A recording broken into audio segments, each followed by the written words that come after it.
Bem, quero que você abra a tua Bíblia, livro de João, no capítulo 16. Livro de João, no capítulo 16, a partir do versículo 33. Disse-vos estas coisas, para que em mim tenhais paz. No mundo tereis aflições. No mundo tereis aflições. Mas tende bom ânimo. Eu venci o mundo. No mundo tereis aflições. Mas tende bom ânimo. Eu venci o mundo. Sabe, queridos, Jesus ele sempre nos alertou através da sua palavra sobre as dificuldades e tempestades, sobre os problemas e provações que nós passaríamos no decorrer da vida. Jesus deixou muito claro na sua palavra, e este versículo aqui, o Senhor é muito categórico. Ele afirma, sabe, com uma convicção muito grande: olha, vocês terão aflições no mundo, vocês terão aflições na vida de vocês. Então, é inevitável as aflições. São situações que nós não conseguimos fugir, não há meios de nós burlarmos, de nós, sabe, simplesmente queremos pular estas etapas da vida, pular estas fases da vida, porque não existe meios. Por quê? Porque esta é a palavra de Jesus. Ele disse que nós passaríamos por tribulações, nós passaríamos por dificuldade. Ele alertou a nós desde o princípio que toda a nossa vida ela seria cheia de desafios. Não há como, então, sabe, às vezes eu vejo as pessoas: pastor, ora por mim, porque eu não quero passar por esse problema. Pastor, mas sabe, às vezes nós não entendemos. É por isso que a Bíblia também diz que às vezes nós oramos e não recebemos, porque pedimos algo mal. Porque Deus não vai atender algo que vai contrário à tua palavra. Deus não vai, sabe, atender algo que vai contrário àquilo que Ele disse. Por quê, queridos? Nós precisamos primeiro entender que essa palavra Ele deixou para nós. Ele disse: olha, no mundo vocês terão aflições. Ponto final. Ou seja, olha, Ele não disse aqui: talvez vocês vão passar por algumas dificuldades, talvez vocês vão passar por algumas situações difíceis, talvez vocês vão passar por algumas complicações na vida. Não, mas Ele disse: olha, no mundo vocês terão aflições, vocês sofrerão situações que são inevitáveis. E isso, querido, não se trata, preste atenção que isso não se trata de um comportamento mau de Deus, como se Deus fosse malvado, como se Deus quisesse nos castigar, como se Deus tivesse prazer, sabe, em fazer com que o povo passasse por dificuldades, por provações, por situações. Isso não tem nada a ver. Isso não é um ato injusto de Deus. Poxa, Deus, por que, se o Senhor pode nos livrar, por que então o Senhor diz que nós vamos passar? E muitas vezes nós achamos que isso pode ser um ato, um comportamento de Deus. Mas isso é equivocado, é um pensamento equivocado da nossa parte. Porque o salmista Davi, no Salmo 103, a partir do versículo 10, ele diz que graças a Deus, que por causa do seu amor, Ele não nos trata segundo os nossos pecados. Ele não nos tratou segundo quem nós somos, mas por causa do seu amor, Ele considera a sua palavra, Ele considera as tuas mãos, as suas ações a nosso respeito. Imagine se Deus realmente fosse ter que nos tratar, sabe, preto no branco, como realmente nós merecíamos. Isso não significa que Deus ele não cumpre a sua palavra, que Deus não cumpre com a sua justiça, mas isso só demonstra claramente o grande amor que Deus tem por nossas vidas. Isso só revela para nós o quanto nós somos amados por Deus, graças ao Senhor, que Ele não nos tratou segundo os nossos pecados, segundo aquilo que nós cometemos no passado, segundo aquilo que nós éramos, mas por causa do seu amor. Mas isso também não nos dá o direito, não nos dá uma liberdade para nós vivermos em pecado. Paulo explica isso muito bem nas suas cartas. Isso não nos dá direito de nós vivermos pecando, de nós continuarmos numa vida pecaminosa. Muito pelo contrário, porque aquele que conheceu a Cristo, é obrigação dele agora, sabe, agradar ao Senhor. É obrigação dele servir a Deus, fazer tudo aquilo que é correto diante do Senhor. É obrigação nossa, de nós apresentarmos a nossa vida de uma maneira que agrade ao Senhor. Então, querido, nós temos que entender, em primeiro lugar, que essas aflições são inevitáveis. E é normal, muitas vezes nós, muitas vezes eu, muitas vezes você, todos nós, eu creio, é normal, às vezes nós imaginamos onde é que está Deus em tudo isso. Onde será que está Deus durante, sabe, as tempestades que nós enfrentamos, durante as aflições que nós passamos, durante as situações, sabe, ruins que o mundo passa? É normal e natural às vezes nós fazemos estes questionamentos. Deus, aonde o Senhor está? Senhor, o Senhor não está vendo que eu estou passando por um momento difícil da minha vida? Senhor, o Senhor não está vendo que eu preciso de um escape, eu preciso, sabe, de uma solução para a minha vida? E muitas vezes nós queremos até colocar Deus na parede, queremos colocar Deus na parede como se Ele tivesse por obrigação de nos responder, Moisés, na hora que nós queremos, na hora que nós pedimos. Mas a verdade, querido, é que isso todos nós já fizemos. Deus, aonde está o Senhor? Será que o Senhor não está vendo? Deus, o Senhor disse que nós passaríamos aflições, tudo bem, eu já entendi isso, mas aonde está o Senhor? Porque parece que eu estou sozinho nesse tempo agora. Parece que o Senhor me colocou e me lançou em algum lugar, e eu não vejo o Senhor, eu não enxergo o Senhor. E isso é tão natural que o próprio salmista, Davi, por várias vezes, ele questionava: Senhor, aonde o Senhor está? Porque talvez no momento da angústia, no momento da aflição, nós nos tornamos mais carentes. Nós queremos, sabe, uma maior proximidade de Deus, porque nós nos sentimos sozinhos, nós nos sentimos frágeis muitas vezes. Por quê? Porque quando vem os momentos das aflições, nós vemos então e reconhecemos o quanto nós somos dependentes de Deus, o quanto nós somos totalmente dependentes do Senhor. Quando vem e nos bate uma situação difícil, nós reconhecemos o quanto nós somos frágeis, o como nós não podemos fazer muita coisa, aliás, nós não podemos fazer nada sem Deus. Nós não podemos fazer nada sem Ele. Então quando vem essas situações, quando nós olhamos para nós e nós vemos que nós estamos às vezes, meu Deus, o que eu faço? E é natural então nós procurarmos o Senhor, procurarmos uma resposta em Deus. Mas há algumas considerações que eu quero fazer para você, para que essa pergunta, pelo menos essa primeira pergunta, Deus, aonde está o Senhor? Pelo menos essa pergunta a gente pode hoje entender. Primeira coisa, as tempestades, as aflições, os problemas que nós vamos enfrentar, todas estas situações, circunstâncias, estão nos preparando, querido. Estão nos preparando para o cumprimento da palavra do Senhor. Tudo, a Bíblia diz, todas as coisas cooperam para o bem daqueles que amam ao Senhor, daqueles que amam a Deus. Ou seja, a primeira coisa que nós precisamos entender, que a questão não é onde Deus está, porque Deus, Ele permanece olhando para nós, para todos sempre. Deus não nos abandona, nós vamos falar um pouco sobre isso. Mas você primeiro precisa entender que todas as situações, sejam elas boas, sejam elas desagradáveis, todas essas situações estão nos preparando para o cumprimento da palavra de Deus em nossas vidas, para o cumprimento da palavra de Deus através de nós, para o cumprimento da palavra do Senhor, sabe, no meio que nós vivemos. Deus, querido, Ele é soberano, Ele não perde o seu controle. Nós precisamos compreender também uma promessa que está escrita em Apocalipse. Eu quero que você medite comigo Apocalipse 21. Apocalipse 21, versículo 4. Há uma palavra, há uma promessa que o Senhor diz. E Ele diz assim, versículo 4: Deus enxugará dos seus olhos toda a lágrima. Deus enxugará dos teus olhos toda a lágrima. Não haverá mais morte, nem pranto, nem clamor, nem dor, pois já as primeiras coisas são passadas. Preste atenção, há uma promessa do Senhor, ou seja, essas aflições, esses tempos difíceis, as lutas que passamos agora, as tempestades que se levantam contra nós agora, elas vão acabar.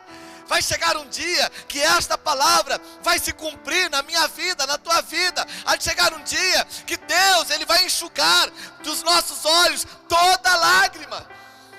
Não haverá mais choro, não haverá mais dor, não haverá mais morte, não haverá clamor, não haverá mais nada, querido, que, sabe, nos entristeça. Toda tristeza será anulada, aniquilada. Ou seja, nós precisamos entender, querido, que toda a promessa do Senhor, ela vai se cumprir no tempo dEle, no tempo do Senhor.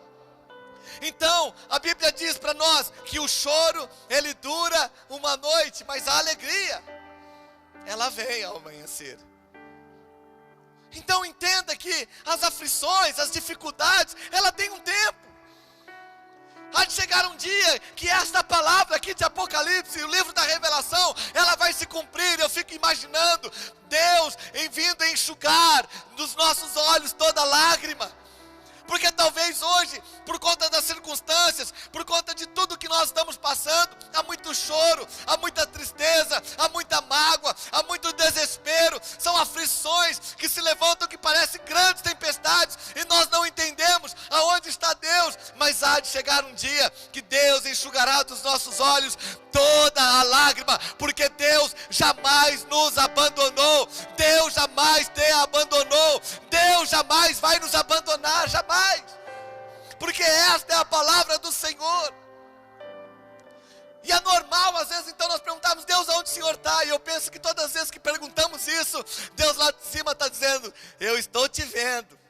Eu sei o que você está passando. Eu sei o que está acontecendo. Mas fica tranquilo, se acalme. Tudo o que você está passando é para o cumprimento da minha palavra, é para o cumprimento do meu propósito na tua vida, é para o cumprimento do meu propósito através de você. Então descanse. Ainda que a gente não entenda, ainda que a gente não compreenda, ainda que a gente, não tenha noção do que Deus está fazendo, eu tenho uma convicção: o nosso Deus jamais nos desamparou, e Ele está cuidando de todas as coisas, Ele está cuidando de todas as nossas vidas, Ele está cuidando da tua vida, Ele está cuidando de tudo. Então descanse, espere no Senhor. Pastor, mas são muitas as dificuldades, porque talvez a minha dificuldade não é a tua não é a minha, e o nosso ponto de vista às vezes é diferente. Às vezes nós olhamos para a situação do irmão, nós não consideramos algo grave, mas para ele é algo grave. Talvez para ele o teu problema também não é algo grave, mas para você é algo grave. Porque a grande verdade, querido, é que todos nós estamos sujeitos a isso. Todos nós. Mas há algumas formas, e eu quero poder compartilhar isso nessa noite. Há algumas coisas que, nos levam às tempestades, que nos levam às aflições. Porque toda tempestade, ela gera uma advertência, ela tem um sinal de alerta. Toda tempestade, querido, ela não começa da noite para o dia assim de repente.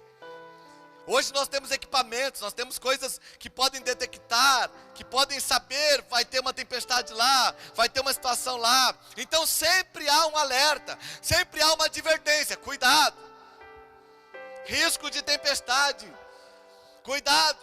Então nós precisamos entender, queridos, que há alguns meios que nos levam às tempestades, que nos levam a esses tempos difíceis, a esses dias difíceis. E o primeiro que eu quero falar para vocês, que nos levam à tempestade, primeiro, pelas situações, pelas circunstâncias da vida. Pelas situações e pelas circunstâncias da vida. O que significa isso? São coisas ou situações que fogem do nosso controle, causas inesperadas. Por exemplo, o Covid-19 fugiu do controle. De repente, toda a terra ficou atemorizada. De repente, toda a humanidade ficou refém de um vírus, ficou escrava de uma circunstância que fugiu do controle. Situações que não dependem simplesmente de nós. Então as circunstâncias, essas causas que fogem do nosso controle, essas causas inesperadas, elas muitas vezes vão nos levar a tempestades, a dias difíceis, a dias de desespero, a dias de nós ficarmos atemorizados. Quem se lembra, alguns meses atrás, eu posso falar isso, quando começamos a ouvir a falar deste vírus, como nós ficamos apreensivos, alguns mais, outros menos, mas a verdade é que todos, de repente se tornaram escravos de uma situação que fugiu do controle, que não dá para saber, a culpa é do fulano, do ciclano, do beltrano.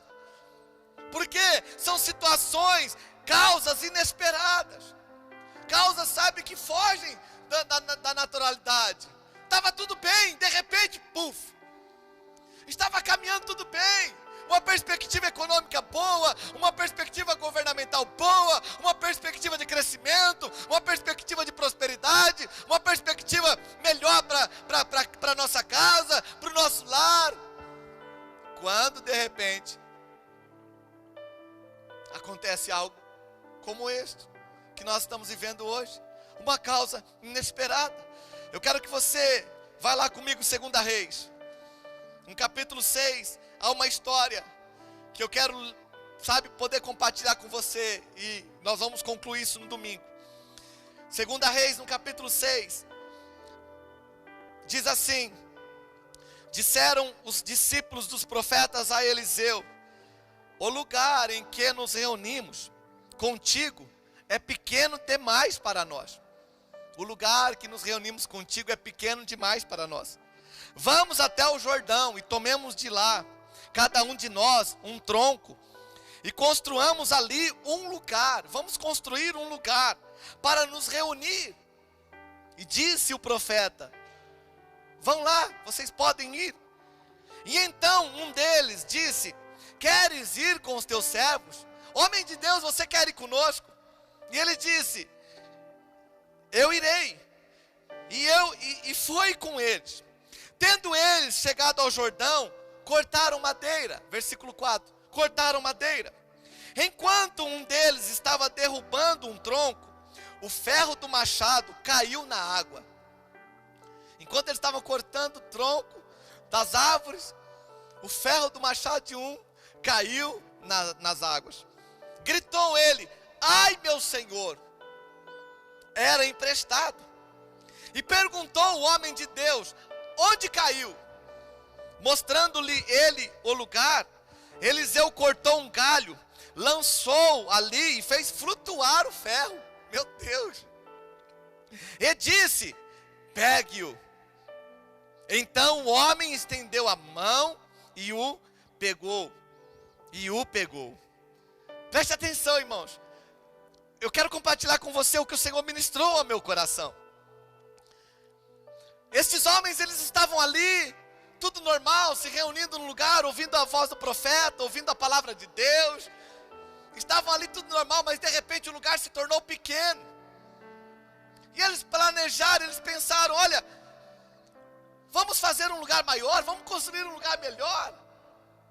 Vamos planejar algo melhor. E eles começaram a sonhar e começaram a planejar em construir, a edificar uma casa, a edificar um lugar maior, onde eles pudessem dar continuidade naquilo, onde eles pudessem se reunir e ter um lugar mais amplo, para que eles pudessem ouvir a palavra de Deus. Estava tudo normal, estava tudo bonito, estava tudo lindo.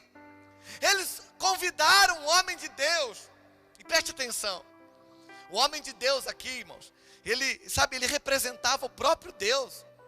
Porque neste tempo os profetas do Senhor, a voz de Deus, irmãos, eles representavam o próprio Deus. Eu estou falando de profetas de verdade, irmãos. Não é esses aí que se dizem profetas, que não são. Eu estou falando de homens de Deus, que diziam: vai chover, chovia. Que diziam: não vai chover, não chovia. Que diziam: vai chover agora, chove agora. Que diziam: cai fogo do céu, cai fogo do céu. Estou falando de profetas de verdade, profetas segundo a palavra de Deus. Então, eles até convidaram esses homens, a intenção deles eram boas. Vamos construir um lugar maior. E aí o profeta diz: podem ir, vai lá, está tudo bem. Construam um lugar maior, planejem. E eles, antes de ir, eles fizeram um convite: homem de Deus, você vai conosco? E o homem de Deus diz: eu vou com vocês. Entendam o homem de Deus como Deus. Eu vou com vocês. E aí eles chegaram lá e começaram a trabalhar, cortar as árvores, porque eles queriam construir um lugar maior, um lugar melhor. Eles queriam um lugar para eles poderem adorar a Deus, para eles ouvir a palavra de Deus, e eles estão ali trabalhando, irmãos, e o trabalho de cortar árvores é algo difícil, é algo penoso, porque era no machado, irmãos. Não tinha ali uma sei lá como chama aquela serra elétrica, não tinha um equipamento sofisticado, era no machado. E agora eles estão ali trabalhando, estão dando o duro deles, estão ali, sabe, suando. A vida deles está tudo bem, até que o ferro do machado de um deles solta e cai na água. E ele diz assim: ai meu Senhor, era emprestado. Sabe, querido, tudo que Deus coloca as nossas mãos para nós fazermos, Deus é quem nos capacita, é Deus quem nos dá as ferramentas. Tudo que temos vem do Senhor, é dele, amém? Amém? E às vezes nós estamos assim também. Os nossos dons, os talentos, os ministérios, aquilo que o Senhor confiou nas nossas mãos, nós estamos trabalhando, suando, nós estamos ali querendo, planejando algo bom, estamos com a nossa vida ali correndo. Vocês estão me entendendo, irmãos? Aleluia, alguém dá um glória a Deus? Essa câmera fala, pelo amor de Deus, porque os que estão aqui não falam, fala vocês. Sabe o que acontece? Estava tudo bem, até que aquele ferro do machado, aquilo que não era dele, se escapa e cai nas águas. E é assim muitas vezes a nossa vida, irmãos.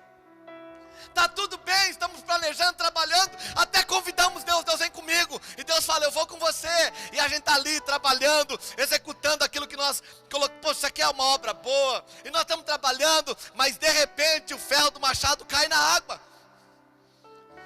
De repente, sabe, a habilidade que nós tínhamos, que foi dada por Deus, porque não é nossa, também o Senhor que nos deu, amém?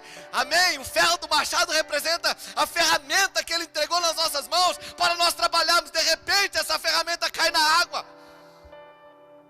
Já viu uma peça de machado caindo na água? Afunda rapidinho, irmãos. E é assim que acontece.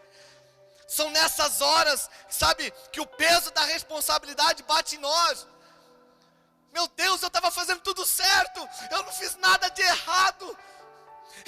Senhor, eu falei para o Senhor que eu queria fazer isso, o Senhor veio comigo, eu estou trabalhando, eu estou suando, eu estou me dedicando, eu estou me empenhando, e de repente agora o ferro do machado cai ali, eu não consigo mais trabalhar, de repente, sabe, fugiu do meu controle, eu não sei mais como fazer, e eu nem sei como recuperar aquilo. Já se sentiu assim? Todos nós já nos sentimos assim. Deus, e agora? Foge do nosso controle. De quem é a culpa? A gente sempre vai procurar alguém culpado, mas aquele homem diz, não era meu. E aí, é nesse momento, queridos, sabe?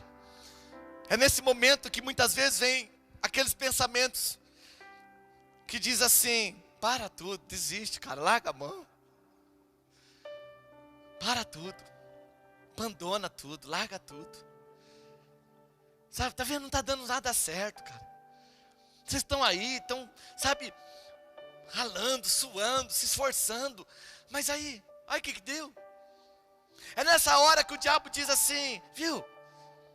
Para com isso. Deus não está olhando para você. Deus não está se importando com você não. Porque agora, tá aí. O que você faz agora para recuperar isso aí? Como que você vai fazer isso? É nessa hora que muitos de nós já pensamos em desistir, queridos. Sim ou não, gente? Quantas vezes nós não pensamos em desistir? Quantas vezes nós não pensamos em parar? Porque a gente olha, a gente fala, Deus, o que eu fiz de errado? Eu estava trabalhando, eu estava me esforçando, eu estava me empenhando. Senhor, o Senhor estava comigo, a tua palavra estava comigo, mas caiu, e agora o que eu faço? E eu vou responder isso no final, no domingo. Porque essa é uma circunstância que foge do nosso controle.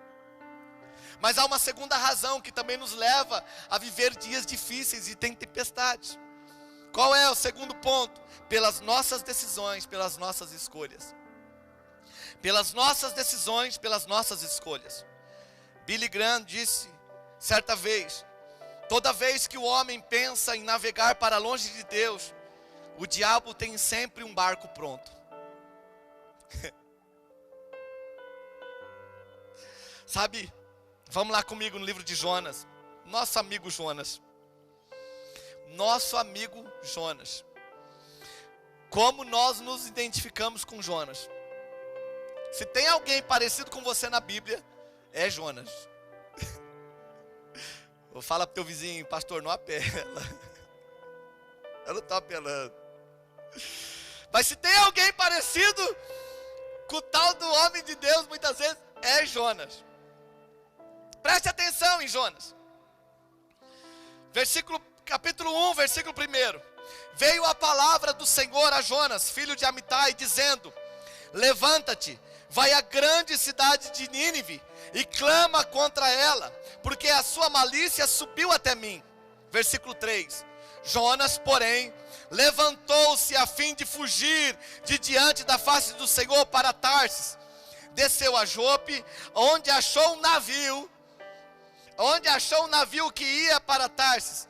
Pagou sua passagem e embarcou nele, a fim de ir com ele para Tarsis, para longe da presença do Senhor. Billy Graham estava certo. Toda vez que o homem deseja navegar para longe de Deus, o diabo sempre tem preparado, pronto, um barco para ele. Toda vez. Billy Graham estava certo. Por quê? Queridos, preste atenção, a ordem era clara. Qual era a ordem? Vai até Nínive, vai até a grande cidade chamada Nínive. Clama contra ela, porque a sua malícia subiu até mim. Preste atenção, a ordem estava clara. Mas Jonas, assim como Jonas, ele achou que poderia se esconder de Deus. Ele achou que ele podia receber aquela palavra e fugir da presença de Deus, e fugir da vontade de Deus. Deixa eu te fazer uma pergunta: será que é só Jonas que pensa assim? Que pode fugir da presença de Deus? Por isso que eu disse que se tem alguém parecido com nós na Bíblia, é Jonas. Poxa, pastor, eu fiquei bravo agora. Eu queria que fosse parecido com Paulo, com sei lá, um Timóteo pelo menos, né? Pelo menos alguém que fez algum milagre, um Elias, um Eliseu. Agora estou parecido mais com Jonas, é? Será que é só Jonas que pensa que pode se esconder de Deus? Por quê? Porque muitas vezes, queridos, Deus nos dá uma ordem clara, Deus nos direciona a tua palavra, Deus diz aquilo que nós devemos fazer, mas assim como Jonas, nós achamos que também podemos se esconder de Deus. Ou não? Ou não? Não, pastor, isso nunca me aconteceu. Reveja, preste atenção, querido, quantas pessoas não estão tomando caminhos errados? Quantas pessoas não estão tentando fugir do propósito de Deus nessa hora, agora? Quantas pessoas não estão querendo pegar outra embarcação? Quantas pessoas, sabe, não estão entrando em barcos errados? Cuidado, porque um desses pode ser aquele que o diabo preparou para você. Quantas pessoas não estão achando: Deus conhece meu coração, Ele sabe, Ele vai esperar, tem um tempo, eu primeiro eu vou fazer isso, primeiro eu vou fazer aquilo. Mas a Bíblia é muito clara para nós, queridos. Quando Deus nos dá a sua ordem, Ele quer que a gente cumpra, Ele quer que a gente atenda a sua voz, Ele quer que a gente obedeça a sua palavra. Não dá para se esconder, não tem como querer fugir de diante do Senhor. Jonas achou que podia fugir, mesmo sendo um profeta de Deus. Quantas vezes não achamos que podemos fugir? Não, agora não, Deus, agora não, nem vem com essa. Não, Senhor, esse ano eu vou casar, estou ficando para titia, eu preciso casar primeiro, depois eu preciso depois de uns 3 anos eu ter meu filho, depois que eu educar meu filho, na hora que ele tiver uns 10 anos, né? Eu tenho que cuidar da adolescência dele, até que ele case. Depois que ele casar, né? Talvez se ele tiver filho rápido, eu cuido dos netos. E depois que tiver os netos crescidos, talvez eu vou fazer alguma coisa para o Senhor, porque às vezes pensa que pode enganar Deus.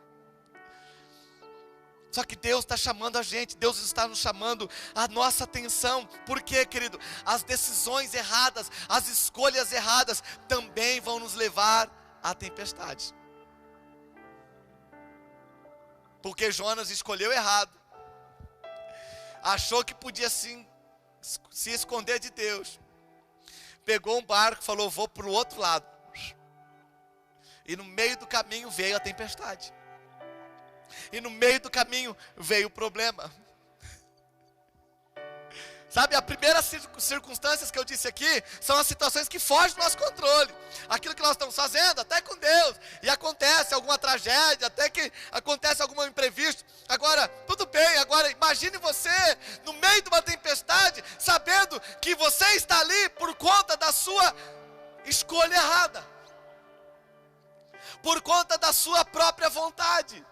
Reconheça, tem muitas tempestades que estamos enfrentando, que não foi uma obra de um acaso, foi a tua escolha, foi a tua decisão, foi o teu sim na hora errada, foi o teu não na hora errada, foi a direção que você escolheu errada, e isso te levou a viver uma tempestade. E aí a gente chega no meio da tempestade, a gente quer colocar a culpa em Deus. Deus, aonde o Senhor está? E Deus está dizendo, eu permaneço no mesmo lugar, foi você que tomou o caminho errado. Foi você que escolheu o caminho errado. Ou seja, querido, sabe, nós precisamos estar totalmente ligados no que o Senhor está querendo nos ensinar hoje. Porque uma decisão errada pode nos levar a tempestades terríveis. E no caso de Jonas, quase lhe custou a vida. Só não custou-lhe a vida por causa da misericórdia do Senhor. Será que vale a pena? Nós temos o Espírito Santo, sabe, que nos direciona. Nós temos a palavra, que é lâmpada para os nossos pés, conforme ela mesmo diz. Pastor, você nunca errou em escolha? Ou se eu já errei? Já errei em muitas escolhas, muitas escolhas. Pastor, você nunca tomou uma decisão errada? Bastante. Bastante, Moisés. Quem nunca tomou uma decisão errada? Tem gente que virou corintiano para a vida toda. Então, brincadeirinha. Quem me conhece sabe. Mas sabe, as pessoas assumem, sabe, um lugar que Deus não quer. E aí vem as tempestades e a gente fica lá, meu Deus. E Deus está dizendo, reverte. Foi tua escolha que te colocou aí. Foi a decisão que você tomou que te levou a essa tempestade. Reconheça que foi você que escolheu o caminho errado. Tem muitos filhos perdidos, e às vezes eu vejo mães clamando, chorando, e pastor, ora pelo meu filho, e nós oramos, mas quando você vai falar com o filho está lá, não tem nada não. A escolha é minha. E às vezes, mãe, escute, não deixe de orar pelo teu filho, mas também entenda que tudo que o homem planta, ele vai colher. Isso é inevitável também. É inevitável. Ele plantou ou não plantou? Ele escolheu um caminho errado, escolheu? Ai, pastor, misericórdia. Sim, querido, porque Deus é compaixão, Deus é amor, mas Deus também é justo. Por quê? Porque às vezes esse lugar, pela escolha errada, vai nos preparar, vai nos aperfeiçoar, nem que for na marra, irmãos. Porque às vezes a primeira situação, Deus está nos transformando, mas quando é nossa escolha, Deus também quer nos transformar. Deus também quer nos levar ao entendimento de que nós não podemos ignorar os riscos. Não ignore os riscos. Se você sabe, olha, vem vindo uma tempestade. Vem vindo uma tempestade. Não tem problema não, eu vou mesmo assim. Vem vindo uma tempestade. E aí você está lá, no meio do nada, de repente vem a tempestade. Você sai correndo, ninguém me avisou. Te avisaram. Fala para o teu vizinho, O Espírito Santo, fala para o teu vizinho, o Espírito Santo sempre te alerta. É como uma câmera, sabe? Uma câmera instalada para vigiar um lugar. Algumas delas têm um sensor, um dispositivo que ela alerta sobre presença. Então, quando passa alguém pela câmera, ela emite um sinal de alerta, dizendo, olha, passou alguém. E assim Deus age com a gente muitas vezes. Está aqui, meu filho, ó, se você for para esse lugar, acende uma lanterninha. Acende ou não acende? Sim ou não? Acende ou não acende uma lanterninha? Acende. Você acha que Jonas sabia que ele estava fazendo era certo ou errado? Sabia. Ele sabia que o que ele estava fazendo era errado. Mas mesmo assim ele continuou. Ele achou que podia fugir de Deus. Não fuja de Deus. Até porque você não pode fugir de Deus. Não queira se esconder de Deus. Não adianta. Você pode entrar no barco errado. E às vezes esse barco pode ser o diabo que preparou para você. Num primeiro momento pode parecer mil maravilhas. Oh, graças a Deus estou indo para o outro lado. Estou tomando outro rumo. Mas vai vir uma hora que vai vir a tempestade. Vai vir uma hora que você vai ter que responder por a decisão que você tomou.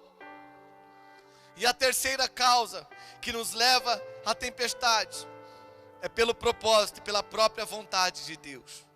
Pelo propósito e pela própria vontade de Deus. Abra a tua Bíblia, Mateus, capítulo 14, versículo 22 a seguir. Preste atenção. Mateus 14, 22. Logo em seguida, ordenou Jesus, mandou Jesus, preste atenção nessa frase, que os seus discípulos entrassem no barco e fossem adiante para o outro lado, enquanto ele despedia a multidão. Despedida a multidão, ele, Jesus, subiu ao monte para orar em particular. Ao cair da tarde, estava ali sozinho. Entretanto, o barco já estava no meio do mar, atingido pelas ondas, porque o vento era contrário. E na quarta vigília da noite, isso por volta das 3 às 5 da manhã, e na quarta vigília da noite, dirigiu-se Jesus a eles, andando por sobre o mar. E os discípulos, vendo caminhar sobre o mar, assustaram-se, dizendo, é um fantasma, e gritaram de medo. Preste atenção, repara bem em algo aqui.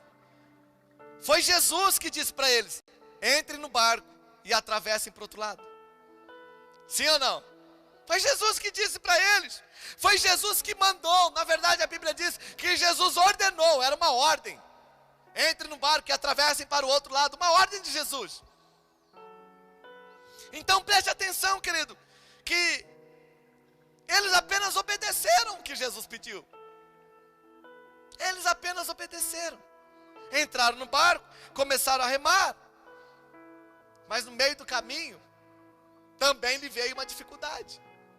Mas não foi Jesus que pediu para eles ir? Será que Jesus não sabia o que ia acontecer? Claro que sabia. Entenda uma coisa, eu digo isso faz muito tempo. Nem tudo que Deus te pede para fazer vai ser prazeroso. Nem tudo que Deus fala, vai lá meu filho, eis que sou contigo, né? Porque às vezes ele está acostumado, eis que sou contigo, você vai fazer isso e vai fazer aquilo. As pessoas só contam as coisas boas. Eu recebi tanta promessa, pastor Rafael, na minha vida. E era só a parte assim, né? Deus vai te levar, Deus vai fazer isso, Deus vai fazer aquilo, uau. Só que nunca falaram o processo. Nunca ninguém comentou, só que antes disso, vai vir uma tempestade. Antes disso, as ondas vão se levantar. Antes disso, vai vir um vento forte. Nunca. Preste atenção que nem tudo o que o Senhor pede para nós fazer será satisfatório, vai ser agradável. E eu vou além agora.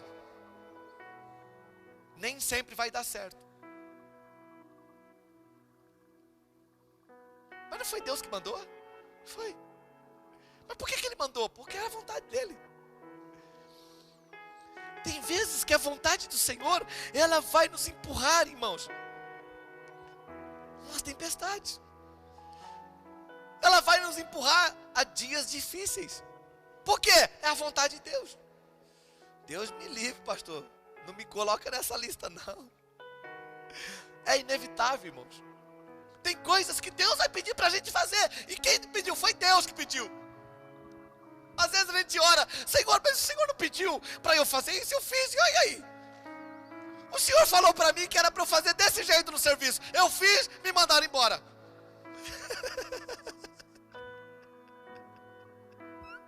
O Senhor falou para eu construir desse jeito, eu construí. E aí caiu tudo. Eu não estou entendendo o Senhor. O Senhor falou para eu agir assim, eu ajo assim. Mas aí ninguém gosta de mim agora. O que está acontecendo, Deus? Preste atenção, queridos, que, sabe, a vontade do Senhor é soberana. Então tem muitas vezes que Ele vai falar, entra no barco, atravessa do outro lado. A gente não sabe o que nos espera, mas Ele sabe. E por que Deus faz isso? Porque Ele quer nos preparar, porque Ele quer nos ensinar, porque Ele quer mostrar para nós que nós somos totalmente dependentes dEle, em todo momento. Porque Ele sabe que se nós, como homens, como mulher, irmãos, sabe qual é o grande, eu vou dar um exemplo aqui, talvez uma coisa que eu desconheça, mas, sabe, o grande perigo da altura é a confiança. Por quê? Porque às vezes a pessoa, a primeira vez que ela subiu lá no alto, numa torre, por exemplo, ela está lá na torre, lá no alto, primeira vez, ela agarra na torre assim, ela trava as pernas, ela trava os braços, amarra a corrente, em tudo que é lugar. Mas aí, de repente, aquilo vai se tornando rotineiro, e ele vai acostumando, aí passa 10 anos, que ele faz a mesma coisa, aí ele fala, cara, não precisa disso. Geralmente é onde acontece os maiores acidentes. Deus conhece a gente. Fala para o teu vizinho, Deus te conhece. Fala para o teu vizinho assim, Ele sabe que você morre de vontade de ser independente. Ele sabe. No fundo, você sonha em ser independente. Todo mundo quer ser super-herói. Todo mundo quer resolver as coisas. E Deus fala assim, vou te mandar para um lugar para te ensinar, meu querido, que você precisa de mim. E então o Senhor mandou eles para aquele lugar, porque era o propósito de Deus, era a vontade do Senhor, sim. Abra a tua Bíblia em Atos. Atos, capítulo 27. Eu estou encerrando, e estou mesmo. Atos 27. Versículo 20. Fala de uma tempestade, um naufrágio que Paulo sofreu. Atos 27, a partir do versículo 20, diz assim: não aparecendo havia já muitos dias, nem sol, nem estrelas, e caindo sobre nós uma grande tempestade, perdemos toda a esperança de nos salvarmos. Havendo eles estado muito tempo sem comer, Paulo, pondo-se em pé no meio deles, disse: senhores, devias na verdade ter me ouvido e não ter partido de Creta, para evitar este dano e esta perda. Agora, pois, recomendo-lhes que tenhais bom ânimo, porque não se perderá a vida de nenhum de vós, mas somente o navio. Esta mesma noite, o anjo de Deus, de quem eu sou e a quem eu sirvo, esteve comigo, dizendo, versículo 24, Paulo, não temas, importa que sejas apresentado a César, e Deus te deu todos os que navegam contigo. Preste atenção nesse versículo. Deus disse, Paulo, não temas, importa que você seja levado até Roma. Paulo, eu vou te levar até Roma. Mas e a tempestade? Descansa, eu tenho uma palavra para você, você vai até lá. É minha vontade, volta um pouquinho, Atos 23, versículo 11, volta um pouquinho, você vai entender Paulo dizendo, versículo 11, na noite seguinte, o Senhor apresentou-se e disse, o Senhor apareceu para Paulo e disse, Paulo, tem bom ânimo, como de mim testificaste em Jerusalém, assim importa que testifiques também em Roma. Ou seja, Era a vontade de Deus que Paulo estivesse naquele barco. Era a vontade do Senhor que Paulo passasse por aquele naufrágio, que Paulo passasse por aquela tempestade difícil, dias e dias, porque às vezes Deus vai nos levar, Deus vai colocar nós em tempestades que duram dias. E às vezes nesses dias nós vamos olhar e nós não vamos ver luz, nós não vamos ver saída, não vamos ver estrelas, vamos perder a noção dos dias. Mas há uma certeza, quando Deus nos leva uma tempestade, é Ele também que sempre vem ao nosso encontro para nos socorrer. Foi Ele que pediu para os discípulos, atravessem para o outro lado, sim ou não? Os discípulos obedeceram. A tempestade veio, Débora. E na quarta vigília, quem apareceu para socorrer eles? Jesus. Toda vez que Jesus nos leva a dias assim, o Senhor é quem virá ao nosso socorro também. Eles estavam atemorizados, medrosos, com medo, sabe, lutando ali, Diego, lutando, para que aquele barco não virasse. Para que aquele barco, sabe, não perdesse. E às vezes nós estamos assim, o Senhor pediu para fazer isso e o barco está quase virando. O Senhor pediu para eu abrir isso e agora o barco está quase virando. E a gente está ali, luta. Mas na hora certa, por que a Bíblia fala da quarta vigília? Porque a Bíblia está mostrando para nós que há um tempo determinado para tudo, querido. Não importa, né, de uma forma literal, para a gente não ia importar que hora que foi. A gente só ia se importar, Deus veio, foi lá e socorreu eles. Mas a Bíblia faz questão de dizer de um tempo, porque no tempo certo é Ele que também vai vir nos dar os resgate. E naquele momento, Ele veio andando por sobre aquela água para salvar aqueles homens. Quando Paulo estava nesta embarcação, dias e dias, neste naufrágio, nesse lugar terrível, nesta embarcação sendo jogada à deriva de um lado para o outro, de uma forma terrível, quem veio até Paulo? Ele. Ele veio até Paulo e Paulo diz, esta mesma noite o Senhor me apareceu dizendo, Paulo, descansa, importa que eu te leve até Roma, então confie na minha palavra, Paulo. Sabe, querido, entenda isso. 3 situações que vão nos levar à tempestade, a viver dias difíceis. Primeiro, pelas circunstâncias, pelas causas da vida, situações inesperadas. Segundo, pelas nossas escolhas, pelas decisões erradas que tomamos. Terceiro, pela própria vontade de Deus. Qual delas estamos vivendo hoje? Qual delas estamos vivendo hoje? Eu quero orar pela tua vida. Se o Senhor nos der graça, no domingo nós vamos finalizar e fechar esta palavra. Mas qual dela nós estamos vivendo hoje? Fica de pé no teu lugar. Qual dela nós estamos vivendo hoje? Se você pode, fica de pé na tua casa. Porque as situações são inevitáveis. Ele disse, no mundo vocês terão aflições. Mas precisamos descobrir por qual causa nós estamos nessas aflições. Se é uma causa natural, se é uma circunstância que fugiu do nosso controle, nós vamos aprender isso depois, segundo a palavra do Senhor, como Ele age, como Ele faz. Se é uma decisão errada, uma escolha, também precisamos aprender como devemos fazer. Se é por um propósito dele, também precisamos identificar o que o Senhor está querendo nos ensinar, o que o Senhor está querendo nos revelar nesses dias. Vamos adorar ao Senhor por um momento. Eu quero que você feche os olhos.